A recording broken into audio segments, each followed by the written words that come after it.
தமிழக முதலமைச்சர் நீரோடி வாழணும். அவருடைய பிள்ளை இருக்க பாருங்க, மாமன்னன் சொன்னாங்களே, அருமை அண்ணன், அருமை சகோதர விளையாட்டுத்துறை அமைச்சர் உதயநிதி. அது விளையாட்டு புள்ளியாக இருந்தாலும், அது விளையாட்டாக இருந்தாலும் அலாட்டாக இருக்கும். ரொம்ப ரொம்ப பயங்கரமான ஆள். அவர்கிட்டெல்லாம் பேசியெல்லாம் தப்பிக்க முடியாது. அவன் 1000 பேச்சு பேசியா ஒரே வார்த்தையில் ஒரு பதில் சொல்லி போயிடுவார். அப்புறம் ஒரு தைரியசாலி அவர். இன்றைக்கி இளைஞர்களுக்கெல்லாம் பெரிய ஒரு இதாக கிடச்சிருக்காரு. அதே மாதிரி தமிழக முதலமைச்சர் அவர் சும்மாலாம் இந்த பதவியில் உட்காரல. அவர் ஐயா எஸ்பி ஐயா சொன்ன மாதிரி உடம்புல வடுவுகள் 10 நாளில் ஜெயிலுக்கு கொண்டு போய் சித்திரவதை பண்ணி மிஸ்ஸாவில் போட்டு கசைக்கு பிழிஞ்சு தான் வெளியே வந்தார். அப்படி கஷ்டப்பட்டு உழைச்சவர் தான் இன்றைக்கி நம்ம தமிழ்நாட்டுக்கு முதலமைச்சராக இருக்கார்.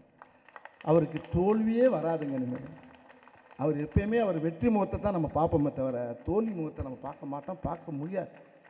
அந்த அளவுக்கு மக்கள் மத்தியில் ஒரு சிறப்பான ஒரு முதலமைச்சர் நம்மளுக்கு கிடைச்சிருக்காரு. அவர் நீரோடி பல்லாண்டு வாழணும்னு என்னுடைய குலதெய்வ ஐயனாரை நான் வேண்டிக்கிறேன். எல்லாருக்கும் வணக்கம். உங்களை சந்திச்சதுக்கு ரொம்ப நன்றி. மீண்டும் சந்திக்கிறோம். செய்திகளை உடனுக்குடன் தெரிந்து கொள்ள உடனே சப்ஸ்கிரைப் பண்ணுங்க.